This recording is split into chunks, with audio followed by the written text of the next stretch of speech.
Okay, I think we are live and we are recording on cloud. Ian, nice to have you on our little fledgling YouTube channel. I think this is the way to go forward. I'm told, social media and things like that. And what happens is You're that probably asking the wrong person there, Dilip. well, let me put it this way: both of us are, cockeyed leading the blind in that sense. So There it's you, nice there to you, there learn you go. new Well, yeah, things. And you're as you know. demonstrating far more skills than me, anyway. And in any case, I prefer face to face, but which will happen in the next few days. But the reason for meeting you, of course, it's always great fun to be with you and face to face. But the reason I thought we will meet on YouTube was there are lots of curiosity about strength and conditioning in the last couple of years, and ever since, particularly when you started visiting India in 2018, and a lot of questions. In fact, even now when I see my phone and the kind of questions that are coming in, uh, so I thought the best is that you are definitely one of the world's highly respected gurus in Wow, that's strength and very kind of conditioning. So you. I Guru is always a dangerous term, but but in India, it's a very safe kind of title, something which is we genuinely respect you for what you are. thank you. And the Thank you. first thing was to, what do you think has been the history of strength and conditioning in, well, United States, everybody knows. I mean, it started with early 1920s, 1930s, and of course, Boyd Ripley came along. But in Europe, for instance, how do you see the history of strength and conditioning? I think the challenge in recording the history of strength and conditioning is that the term is new. Okay. But a lot of the methods that we would traditionally now associate with strength and conditioning are actually quite long-standing. So I think what is useful really is to differentiate what makes strength and conditioning different from personal training, sports science, and so on. And I think it's the emphasis on performance. What we are doing is using physical preparation methods to enhance performance. And it's that performance element that differentiates, especially from the fitness industry, because obviously fitness and performance are two quite different concepts within the same larger area. And I think when we look at that then, so for example, in the UK, in my playing days, I was using methods to make me faster, stronger, and so on. I didn't know they were strength and conditioning, Right. So, and I think that's been the history of things. The term strength and conditioning very much came from the United States. Okay. And what it's done is it's at least brought all these things together under an umbrella, whereas they were called so many different things. But I think if we were honest, the term is not the best. If we were coming up with something now that describes what we do, it wouldn't be strength and conditioning. It would be something like athletic development. We would be athletic development. Yeah, or something like that. Okay. But to understand, we have to go back into history to some extent. So when we look at performance, there's obviously, a number of components to it. There's the tactical component, the technical component, the psychological component. And what we do in strength and conditioning is very much look after the physical component. And that's an important concept because clearly sports that have a very high physical component are going to benefit from strength and conditioning far more than those that are much more technical. And similarly, we're going to have individuals who may be very well developed technically, but may have physical weaknesses. They're going to benefit from strength and conditioning much more than somebody who's very physically robust, but maybe not as technically gifted. Okay, so the idea would be, I think, to summarize what you said, there are commonalities between fitness and strength and conditioning. For instance, those 7 principles of training. overload and overcompensation and periodization and so on. But the difference lies in the end goal, the fitness goals. Absolutely. So Absolutely. in typical personal training, probably one would look at obesity or fat loss or muscle gain or muscle mass. While in strength and conditioning, probably you will be looking at overall performance. Or That's exactly it. let's say, of fitting the individual capacities of a particularly skilled athlete into the overall game plan of the overall team, right? That would be right. So in that sense, so I come to the second point. I mean, so and I think probably you partially answered that, addressed that question. So are we in the current context of strength and conditioning? Are we overemphasizing the word strength and less of conditioning? Yes and no, I think. And again, we can't really answer that until we understand context. That's right. If we look at where the term strength and conditioning came from, obviously Boyd Epley set up the National Strength Coaches Association in 1978. That's right. So, and that was based on Boyd's success at the University of Nebraska in putting a physical development program that supplemented the American football team. And it was very successful. And as with most things with success, people try to copy it and replicate it. And this association grew out of coaches with a real interest in strength training and how it could enhance performance. Now, the National Strength and Conditioning, National Strength Coaches Association, NSCA, but it was realized after a short while that strength was but one component especially when you looked at the wider gamut of sports. That's right. So rather than strength coaches to use the same acronym NSCA, it became strength and conditioning. Okay, that's right. The problem is then you have strength and the force capacity, strength, power, and so, and then you throw everything else into the conditioning bucket. That's right. But the problem is, for some sports, the conditioning bucket is more important than the strength bucket. That's right. So, if we go back, Boyd was working with American footballers. It's a very physical sport. Very strength-oriented. You look at the tasks. Strength is an absolute prerequisite for elite performance. But when you look at sports like cricket, it's not as important. It's one component, but others are equally as important. So we can get, because strength and conditioning and the way it's evolved, we can get hung up on overemphasis on strength and an underemphasis on the other components, and not just the conditioning components, but also the technical components, the tactical components, and so on. So speaking in the context of strength, I mean,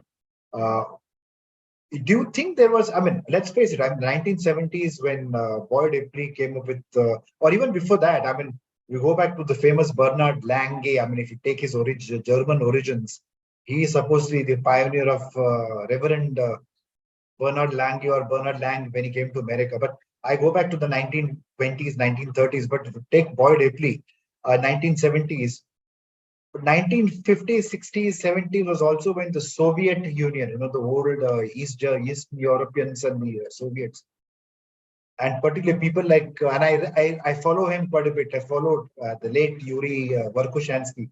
Those Russian sports scientists, do you think those guys had any influence on the American school of thought in the context of strength training? Most definitely. Definitely, right? Yeah, I think so, because I can remember again trying to learn about training in the early 80s, so that's not long after NSCA was founded and so on, and there was this mysticism about what the Eastern Bloc was doing at that time, because they had come from being relatively unsuccessful at sports to Powerhouses. One of the world leaders in Olympic That's right. sports. Now, they never replicated that success in team sports, but their success was remarkable in those individual sports. Right. Now, if we look at what was happening there, they were very much focusing on sports where physical prowess was massive. So track and field, weightlifting, sports such as that, and also early specialization sports.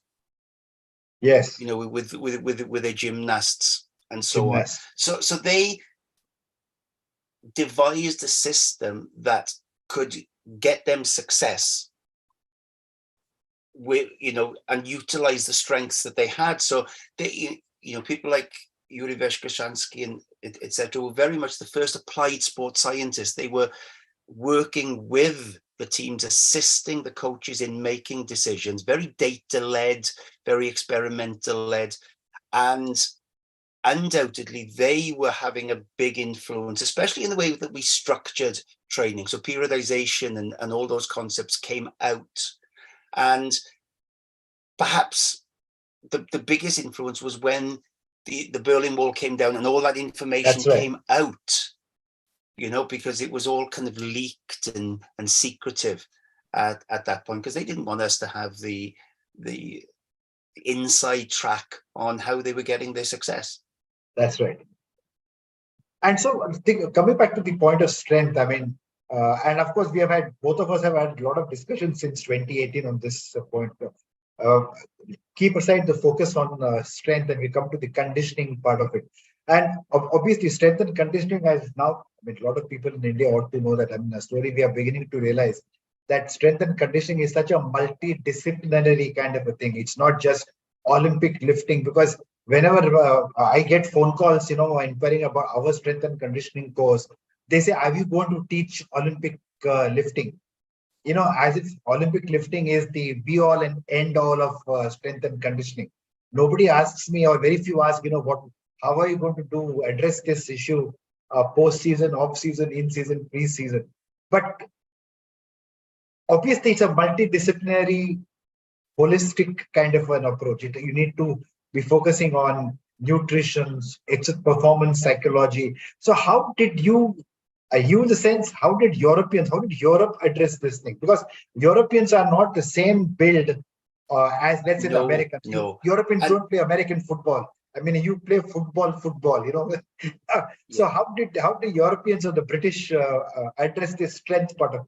We're still evolving to a large extent. So, we were undoubtedly behind the times when it came to strength and conditioning. So, I can remember playing rugby in the early 80s, and our pre-season conditioning was remarkably bad. We did, it's hard to believe now, but we didn't lift weights. It was very aerobic fitness, a lot of running, road running, hill running, and so on. We trained more like distance runners than track athletes, which is totally and utterly stupid when you look at it now. But we talked about fitness, and the concept of fitness was, how well do you run? Now, that's right. It was probably the early 2000s, late 90s, early 2000s, before people started to realize, hang on, we need change. And in rugby, there was around 99, I think it was 99, but I could be wrong on the date, where a lot of the European rugby teams went to the Southern Hemisphere, who were well ahead of us at that point, and suffered very, very heavy defeats. And that seemed to be the impetus at that point to, we need to change our training methodologies, because if we don't, we're not going to compete. And that was the first time I can remember formal lifting programs coming in. Now, there were always a few of us who were thought kind of strange at that time who did lift weights, but it wasn't generally accepted, and it wasn't kind of mandated. It was something that you did if it interests you. So Europe is still evolving. The UK was one of the first, I think, of Okay, European countries to really interesting. embrace strength and conditioning. Okay. And the formation of the United Kingdom Strength and Conditioning Association in 2004 And, helped that. and I think you are And you are the founder of the United Kingdom Strength. I was one of the One founder of the members. founders. There were a large number of us, but I was on the first board of that. In fact, And now the interesting thing with that is that the introduction of strength training made a massive difference. But you could argue now that maybe we've shifted too far and so on. too far in the sense towards strength. Perhaps. Now, again, it depends on the sport and the individual. Absolutely. You know, so one of my criticisms of strength and conditioning at the moment is I think we're too focused on methods, whether we use squats, deadlifts, Olympic lifts, sprints, and so on, and less concerned with outcomes. Yet it's outcomes that are absolutely crucial. And a concept I like to use, it actually came from agricultural economics, was the law of the minimum. And it's a German scientist, Justus von Liebig. And the basic quote is, it doesn't matter how much nitrogen is available to the grain if what's short is phosphorus. That's right. And I love that, because if I'm not strong and I'm playing in a sport that needs a certain amount of strength, strength training is obviously the thing I need. It's my minimum. But if I'm very, very strong, but I don't move particularly well, then the leverage point changes. I probably need to develop my ability to move. Some other skills. That's right. So I don't think we can ever say that a sport needs a certain capacity. I think an individual, depending upon their role within the sport and their physical capacities, needs different things at different times. That's right. I think, yes. So probably what you're saying, that strength has to be customized, not only according to the sport, but also to the individuals who are playing in that team. Absolutely. So, you could take a very talented cricketer, undertakes a strength program, which theoretically could help them. But sometimes it may result in changes in musculature, changes in flexibility, changes in their ability to contract muscles quickly, that may actually make them worse. Yes, I mean, that's right. I mean, why carry? So we can't guarantee that something is going to work. We have to take, what do they need in order to help them play the game more effectively? That's right. In fact, going back to what you said, when you were playing rugby and you just basically did a bit of aerobic training, it reminds me of this conversation on television. I'm talking of the 1990s, when I think Shane Warne was the captain of the Australian cricket team. I think that was the first of the powerful, they dominated Australian cricket for many, many, many years. And that was the first, one of the earlier Australian teams. When I think, I'm open to correction by our viewers, Ian Chappell and Sunil Gavaskar were chatting on television, and the topic, I think it was between lunch, tea break or something like that. And they were discussing the kind of training that the Australians were doing vis-a-vis the kind of training the Indians were doing. And Sunil Gavaskar said, yeah, we basically ran around the the grounds. And he mentioned a particular ground which you have visited in 2018 here in Mumbai. And I remember there was stunned silence from Ian's side, because he was aghast that he was surprised that we just ran round and round the ground.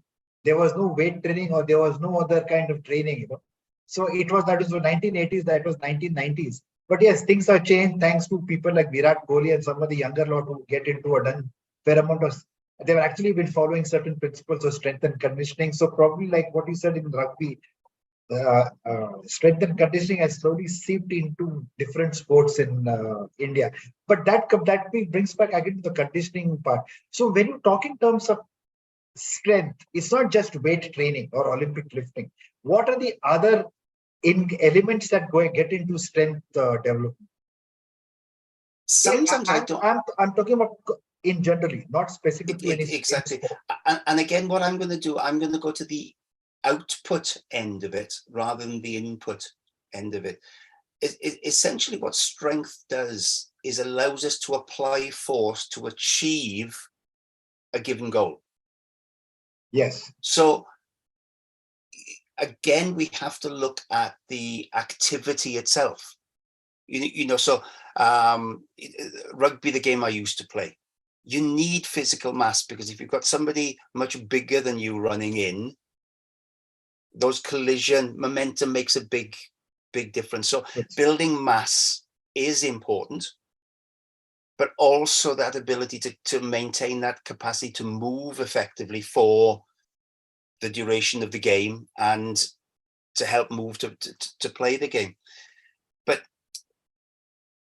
once I look at it as that ability to apply force to perform in sport, it helps me break down what I need. So for example, I just may, to apply rotational forces, one of the things that I may need is that ability to hold the pillar, the core, whatever we call that, to enable forces to be applied across that.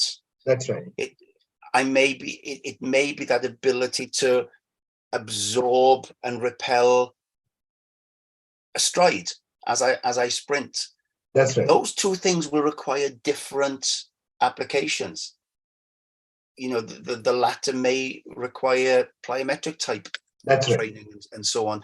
So the trick with strength and conditioning is finding out what is needed and then applying it. But most of these things actually, they're on a continuum.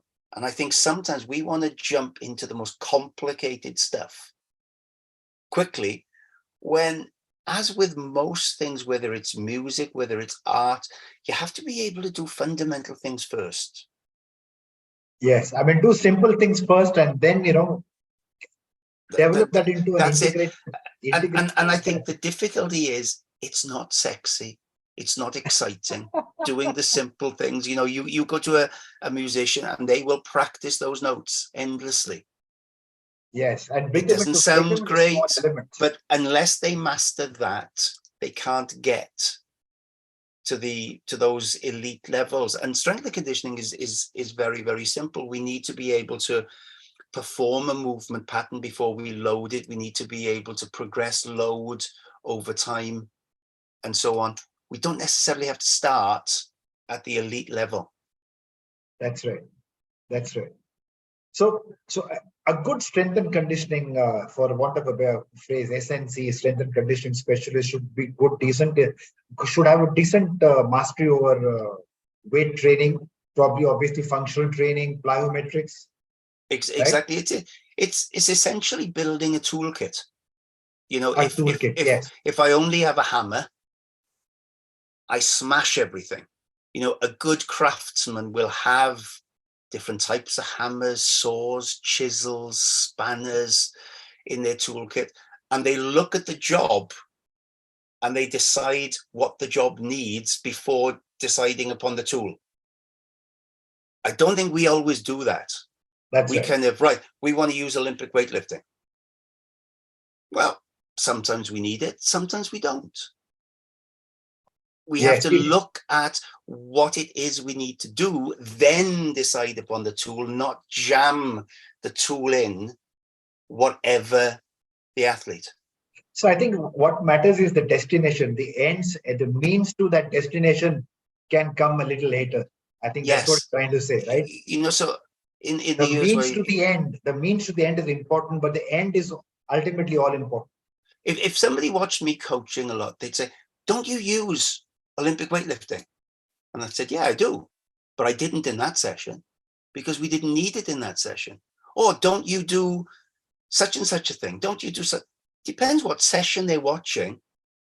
Because what I try to do is sort out what do I need to do right now to get the best results?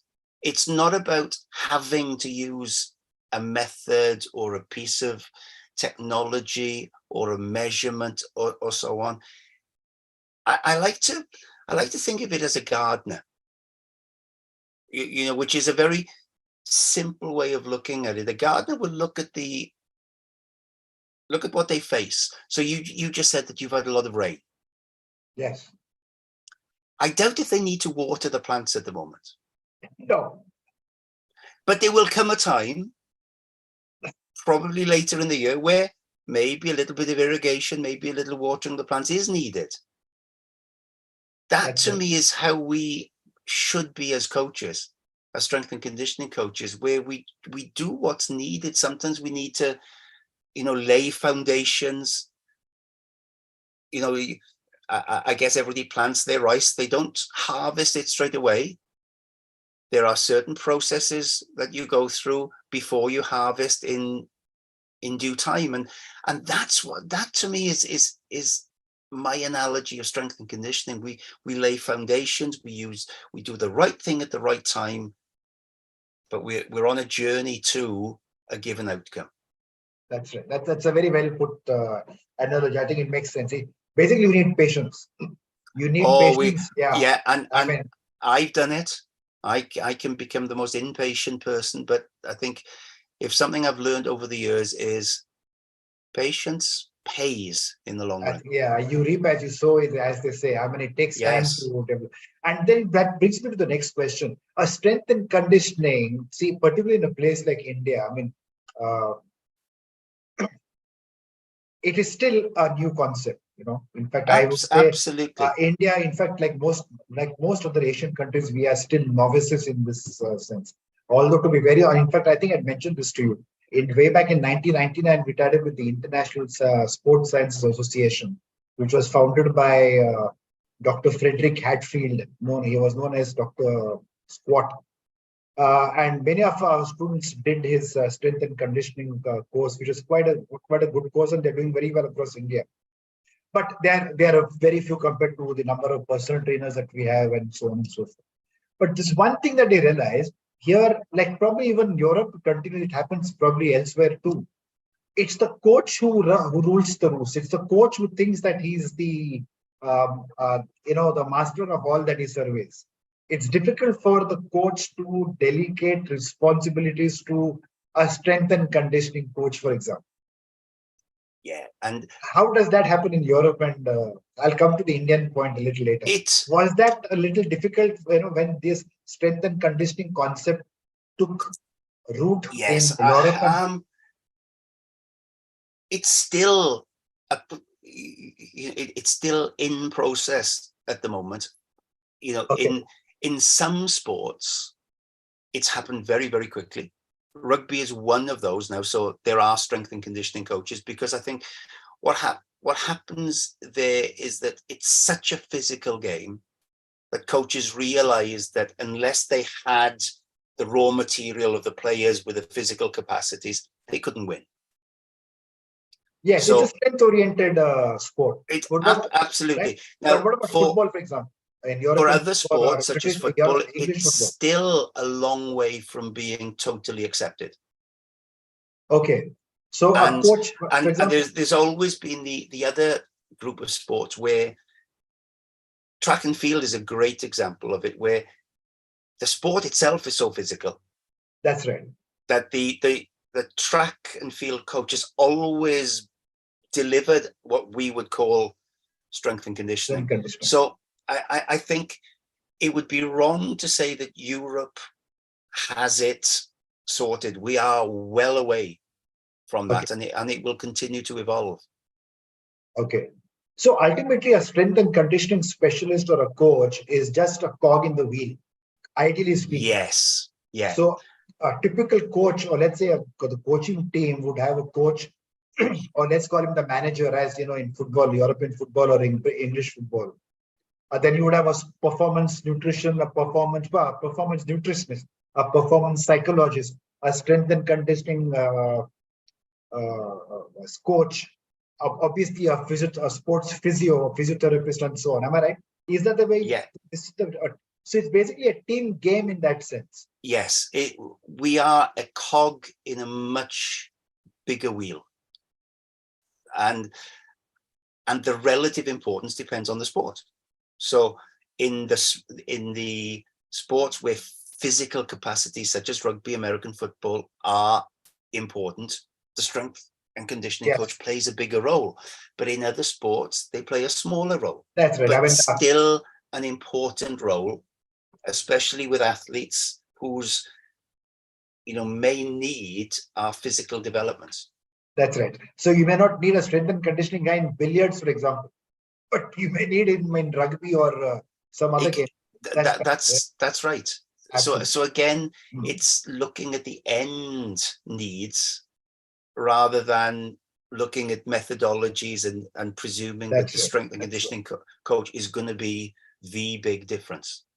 And then how do you see, I mean, you've been traveling across Asia, not only the whole, I mean, Americas and Europe. You keep going to China, and I think you've been to China quite often, and South Korea and so on. How do you find the strength and conditioning scene there? I mean, they're Chinese, they're Asians, they're, their sizes, their strength levels. Yeah. So Asians are quite different from Americans, and they are quite different from Europeans. So how do you rate Asians in terms of Europeans on one hand and the Americans on the other in terms of strength and conditioning? Again, I have to couch everything I say because I've been there, yes, quite often, but for short periods. So I haven't seen extended periods of training. I think what I'm seeing in China now is an evolution from where they brought a lot of experts in, some very good, some not so good, who kind of brought their methods with them. What I'm seeing the Chinese on my latest trip was they're now trying to develop their own coaches, still utilize information from abroad, but blend it. I think a mistake India mustn't make is blindly copy the US or Australia or the UK.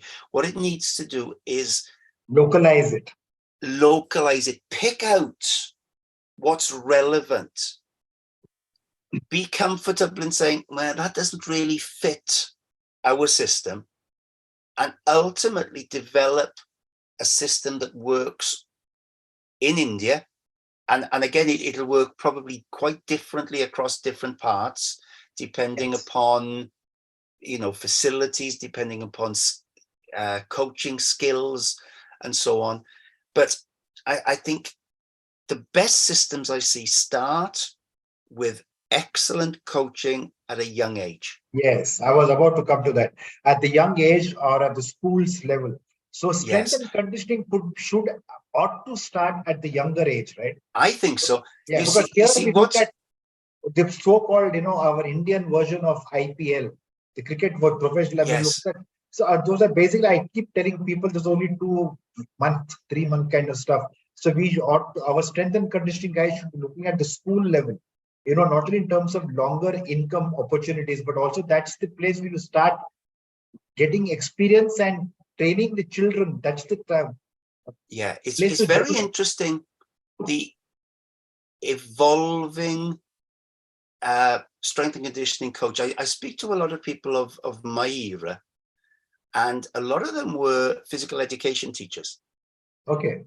So they had a coaching skill set, but they also were well grounded in fundamentals of physical education. Now, what we're getting now are much more sports science grounded graduates who may not have necessarily the experience of physical education. But it's remarkable when I talk to these people how a good grounding in strength and conditioning is not unlike a good grounding in physical education. Because if we go back to the origins of physical education,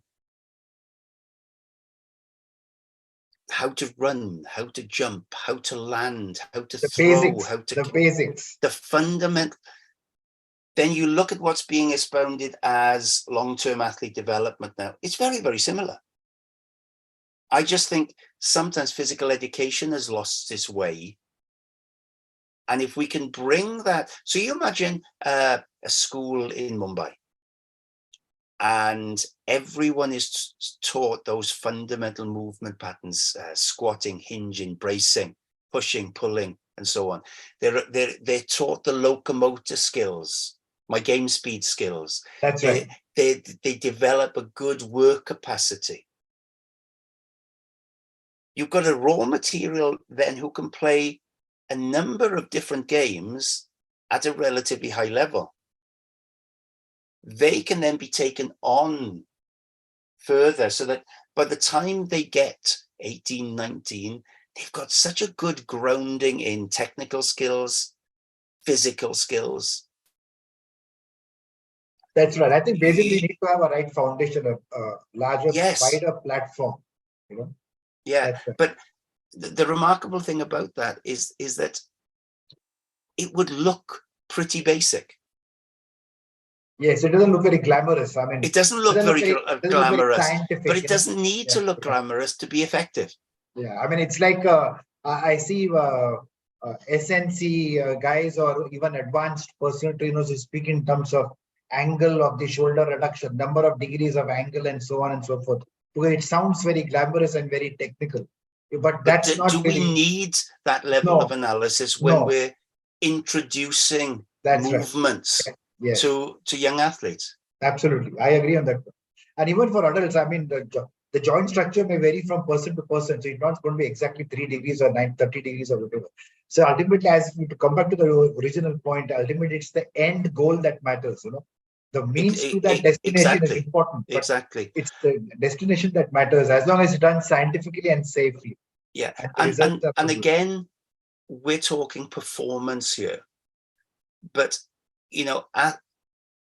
individuals able to move well, able to apply force with good work capacity, they've got the tools to live a healthy life as well.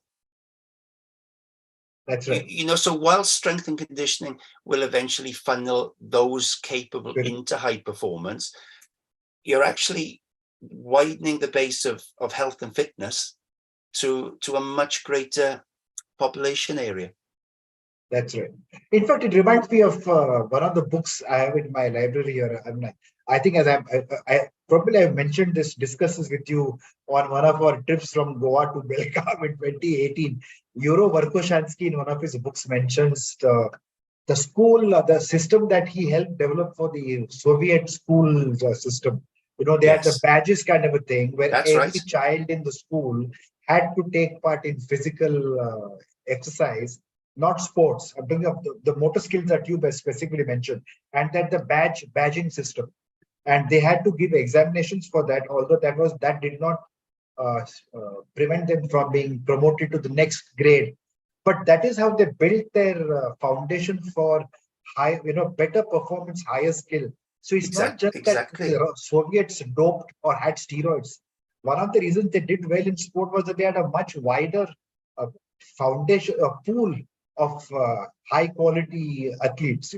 So I think yes, I think physical education makes a lot of difference in that sense. I think so, and again, physical education in lots of countries has become playing sports.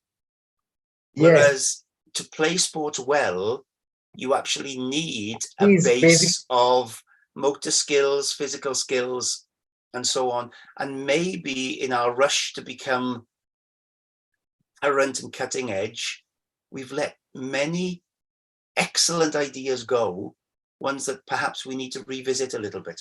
That's right. In fact, not only motor skills. I mean, I see it in my own case with my grandchildren. One of the reasons why they need to play, do exercise, not only motor skills, but it helps them develop interpersonal skills. It helps them develop their personality and things like that. So yes, I think along the way to fitness and strength and conditioning, I think we ought not to be losing sight of physical education. Yeah, and I think that's important, Dilip, because realistically, sports performance is elite. Yes, which means that it's the apex of that triangle. Only a few are ever going to make that level, but actually the lessons, as you said, the social lessons, the physical lessons, the motor skill lessons that we can learn through that process actually lay the foundations of a lot of the skills that can enhance people's lives. That's right. Absolutely. And finally, Ian, I think there's very important thing. A lot of people ask me whether how many books Ian has written and where are they available. So, so I know for a fact. In fact, you know that our strength and conditioning. We deliberately call our course one which you have designed for us. We call it the strength and sports conditioning. It helps us. And it helps us make our students understand this basically sports oriented. I don't have that book which we give the effective coaching in strength and conditioning pathways to superior performance. I don't have Yes, that book. It's a fantastic book. But the book I will recommend to everybody who needs to have it is this one. It's an amazing book. The strength and it's conditioning what I for would sports performance. say, Dilip, is read the effective coaching one first, Yes. because the level of detail in that one is very, very high. It's an excellent book, and Which one? This one. that one I can say that because it's the quality of other contributors, not necessarily myself, but it is pitched at quite a high level. Yes. And I wrote the effective coaching one very much as an introduction. This is what strength and conditioning is. That's right. This is the importance of coaching. These are just introductory, and it's very similar with the course we designed. That's right. It's not designed to be people working at the elite level. That's right. It's designed to be an introductory course That's right. that will allow anybody to go away and set up a simple but effective strength and conditioning program. Yes. At a range of levels. And master the basics. Basically, master the basics. Yes. After which you can then add. You can go. Yes. It's right. building that foundation, That's which I think is crucial to do. Because I see a lot of guys who do well-known strength and conditioning programs, and then they're at sea. I mean, they're at a loss to understand really the practical aspects of, for example, plyometrics and so on and so forth. But anyway, that's their luck of the draw, so to say. But yes, the book that I really appreciate and I really recommend to people would be your effective coaching in strength and conditioning pathways to superior performance. Unfortunately, I don't have the book here with me. And the other book, of course, which I keep telling people, and which, of course, you are in Mumbai now on August 5, 6, 8, 9, and August 11 is your fantastic game speed. It's an amazing book. It's a fascinating book. That's been my kind of life's journey to some extent, because that's very much come from me being an athlete, then a coach, then an educator. So how did you start? What is the genesis? How did you come up with this idea of game speed? Right, that was, as I said, it's been a life journey. Speed always fascinated me. Okay. So I competed as a track athlete, ostensibly to help my rugby. I was a much better rugby player than I ever would have been as a track athlete. So when you're talking track, it was basically sprints, 100, 200. Yes, 100 and occasionally 200. Far too far for me, hurt too much. But what I was finding is that the track work was helping certain parts of my rugby, but not all. There were so many other things. So I'd always had this in my mind as to, there's got to be more than just simply running track. And then speed and agility training especially, went in some strange directions. Okay. And I wanted to bring it back where the focus was, how can this help me play the games more effectively? And that was why I came with game speed, because people were having preconceived ideas about speed. Speed equals track to so many people. Agility was being associated with certain things. Like gymnastics, for instance. Yeah, nobody's talking about the game. Yet that was to me where everything came together. So the idea was, right, let's have a new name that encompasses what an athlete has to do on the field, and that's where game speed came. And it's still in its evolving process. I hope that every few years there will be something different, because we don't know enough about it yet. Okay, and I remember reading somewhere that your game speed also is based on a lot of scientific research. Oh gosh, yes. What is that? Can you speak a little bit about I think a lot of neurosciences, for instance. Probably where it's, if you look at traditional speed work, it's very much based on force, measurements of force, stride cadence, the measurable aspects of linear speed. But what I was seeing was that an area that we weren't particularly doing well was motor skill development. And so much of game speed is the ability to perceive, to use cognitive skills to make a decision, and then to actually apply that decision. And it's a constant process.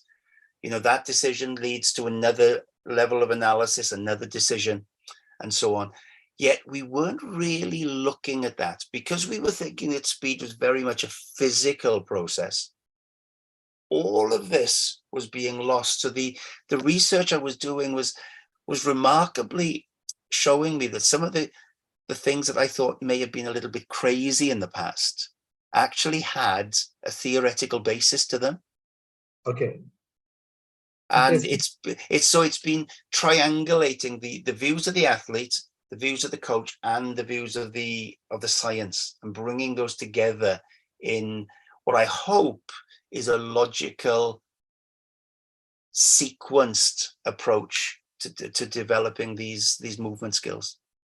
So probably one of the things I think takeaways is this, that you can develop speed without losing out on the performance skills. Not necessarily without losing out, they enhance performance skills. The performance skills.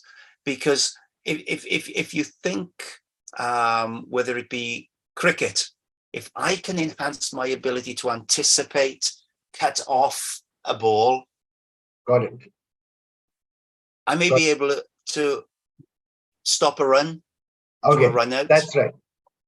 Got it. But just having done my track work won't develop those innate little capabilities. So across most sports, what I find is when you enhance somebody's ability to move, it has a knock-on effect on their technical skills and enables them to play a wider variety of tactical approaches. Okay, that's right. Got it.